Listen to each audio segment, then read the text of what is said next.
Some movies somehow manage to make being a movie critic a bad job. Well, that was a movie. Hello, welcome back to Simon's Rants. I'm Simon, and today I'm giving my first thoughts on Space Jam 2, A New Legacy. It's bad. It was really bad.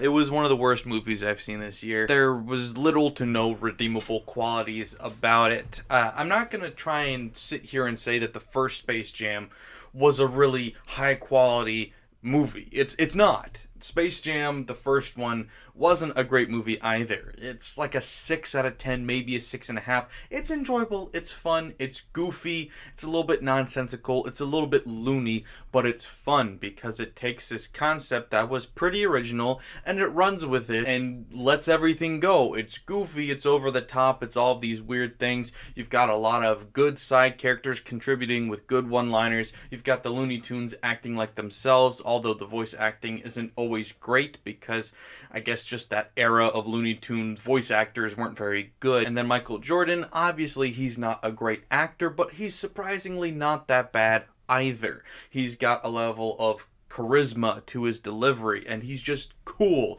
He just exudes cool. Everything he does is cool. He's the GOAT. He's enjoyable to watch in that movie. This movie has none of that. The Looney Tunes do deliver a couple of funny one-liners here and there. They're few and far between, but they are there. And then there's a million side characters in this, tons of cameos. Nobody's funny except for the Looney Tunes characters. LeBron can't act. He's even worse than Michael Jordan is at acting, and he has no charisma. He's not cool at all. He often comes across as cringy. He even leans into the cringy dad character at times in this, like dabbing and stuff. It's not anything like the first one at all. At first I was thinking maybe that's a good thing. Detach yourself from the first one as much as you can. You don't want to be compared. You just want to do another similar thing, another continuation. But it's just not possible that these two things can exist in the same world because they're not similar at all. In the first one, you travel to the center of the earth and that's how you get to Looney Tune World, Toonville, whatever it is. In this, it's all taking place inside of a computer, yet they're the same Looney Tunes because they do at times reference this happening before.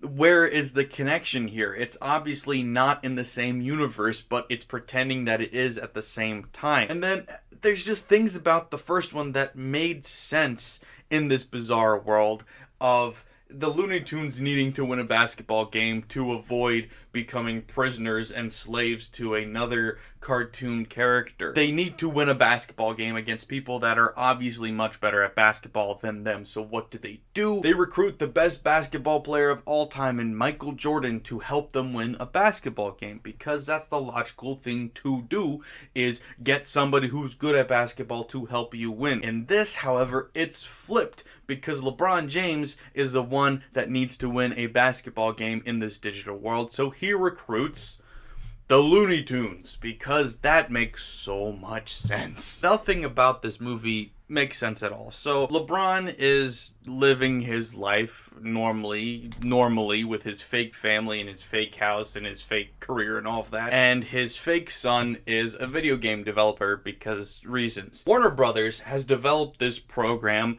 that makes no sense whatsoever, but basically it's got a really high-tech sentient algorithm, a free-thinking algorithm that comes up with ideas on its own and has free thought, free will, all of those good things that computers generally have. And this computer's come to the conclusion that it will never reach its full potential unless it works with LeBron James. It has LeBron James marketing for it, because LeBron James is obviously the most marketable person on social media. Even though there are tons of people that are bigger brands on social media, he specifically wants LeBron James for reasons. So this algorithm decides that he wants to recruit him to Warner Brothers. By the way, Warner Brothers is the bad guy in their own movie here.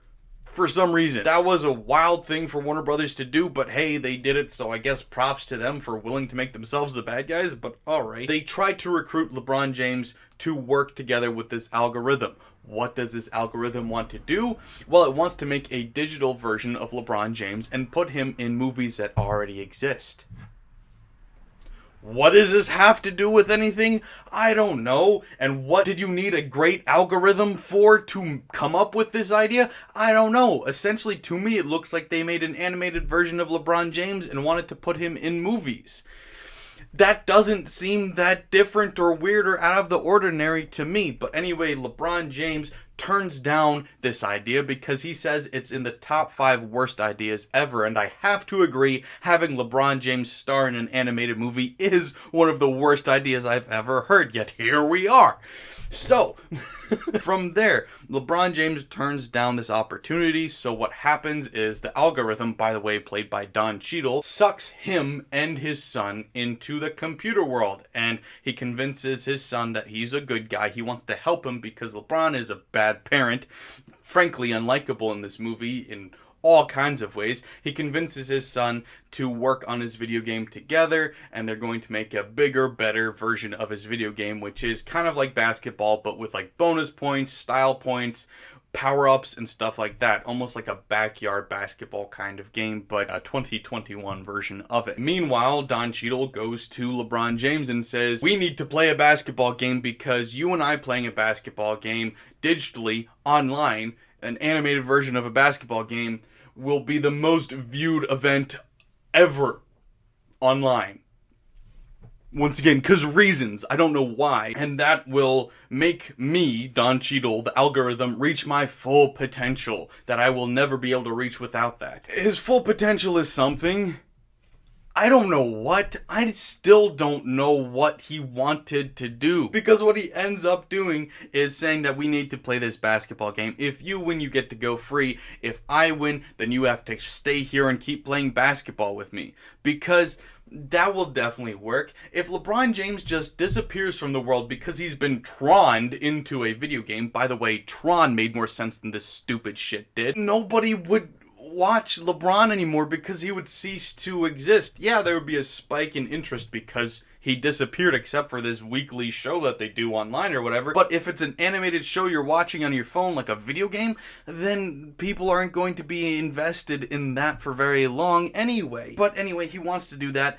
Cut to the end of the movie when they're actually having the big basketball game. Spoilers if you care. And he ups the stakes and says, actually, I lied. He pulls in a bunch of random people all watching the live stream on their phones. He has a special device that can bring people into the video games. He transfers that to the phone so everybody gets brought in. Everybody that's watching it on their phone gets brought in to watch it there. And he says, if I win, if my team wins, the Goon Squad wins, then everybody here has to stay in server town, server, whatever the hell the place is called. Stay in the computer forever.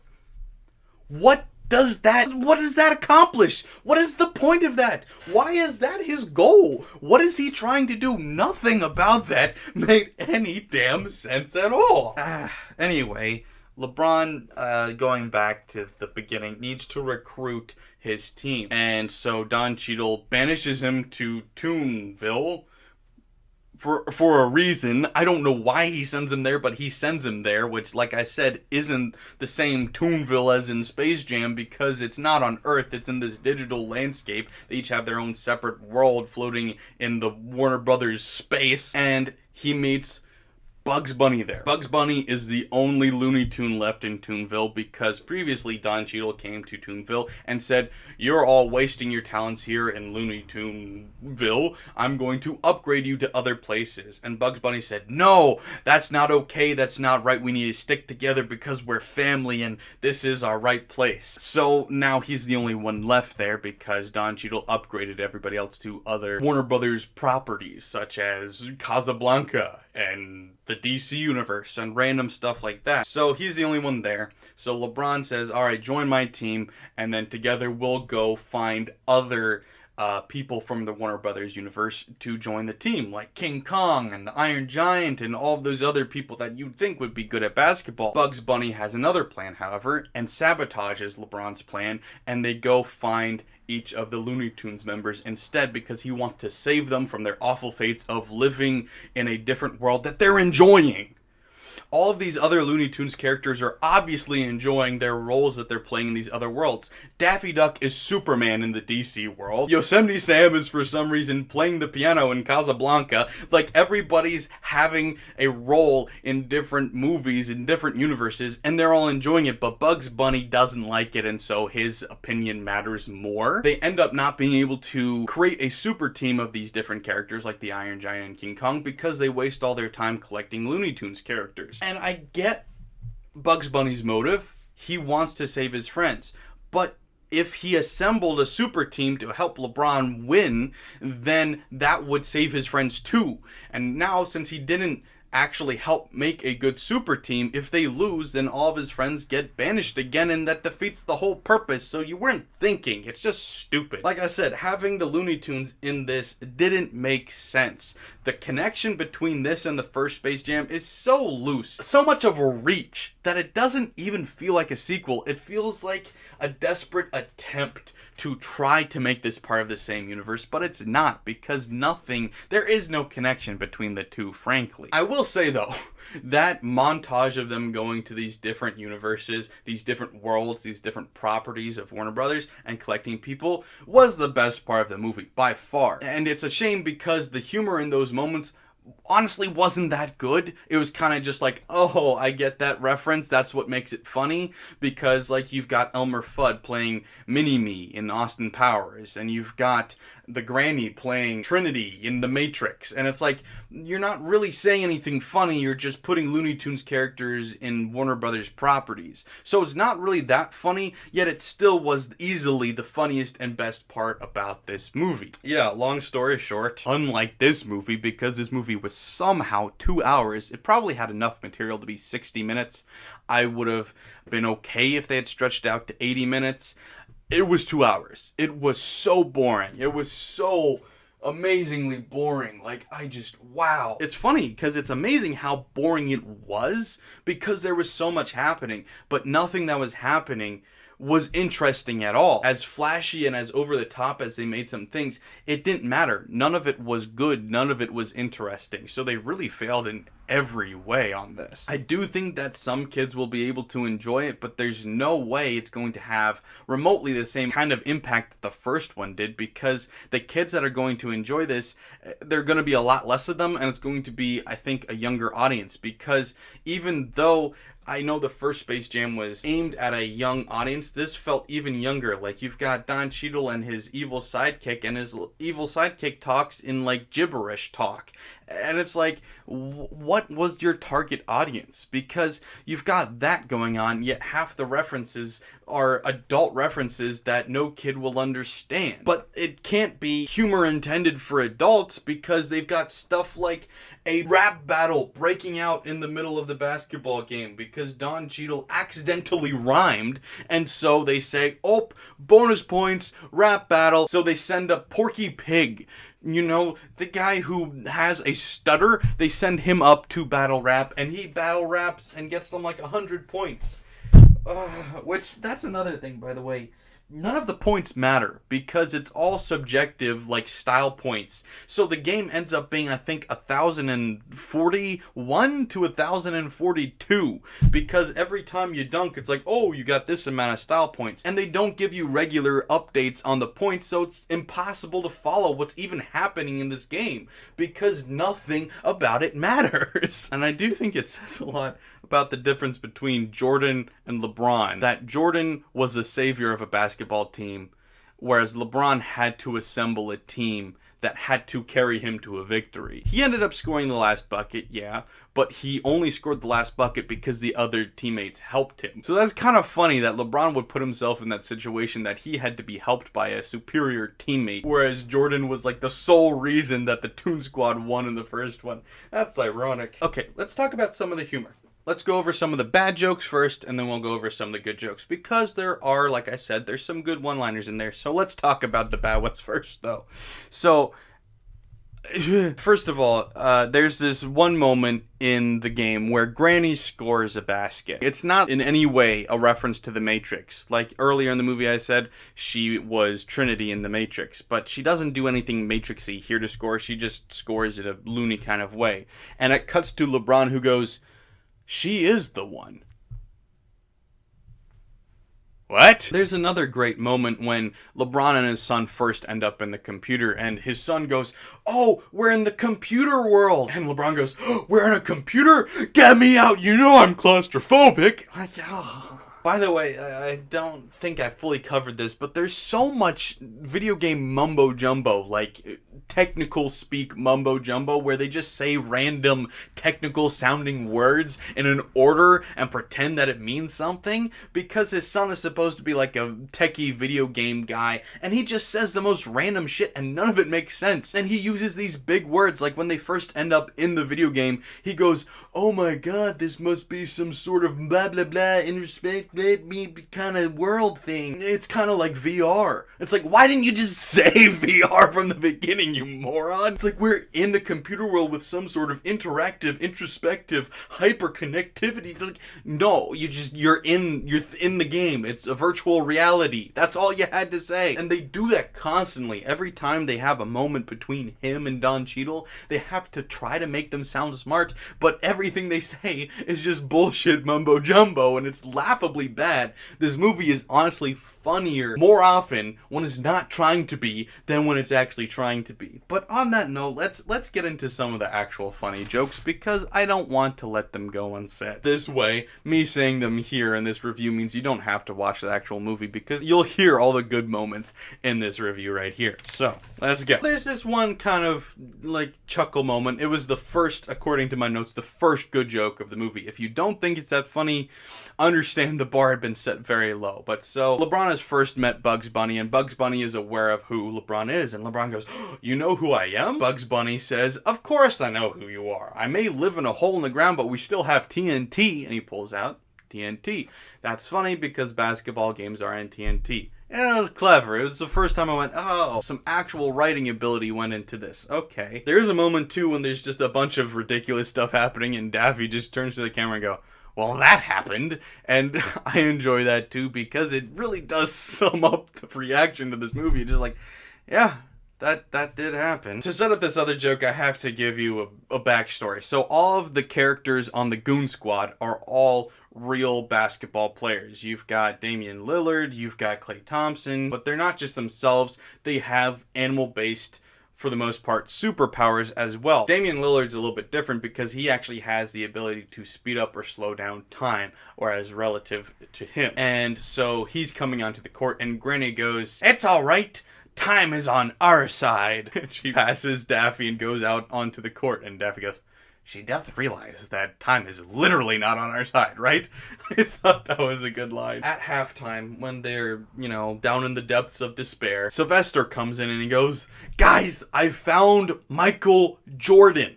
He was in the audience and I'm bringing him in." Everybody's like, "Oh, Michael Jordan, he'll save the day." And then in walks Michael B. Jordan. And everybody was like, "Oh, you idiot, you brought the wrong Michael Jordan." And Michael B. Jordan kind of goes like, "Yeah, sorry guys, but hey, you got it. All right, yeah, come on, just don't give up. You guys got it." And it was a pretty good moment. It was probably the second funniest moment after that montage moment I was talking about earlier.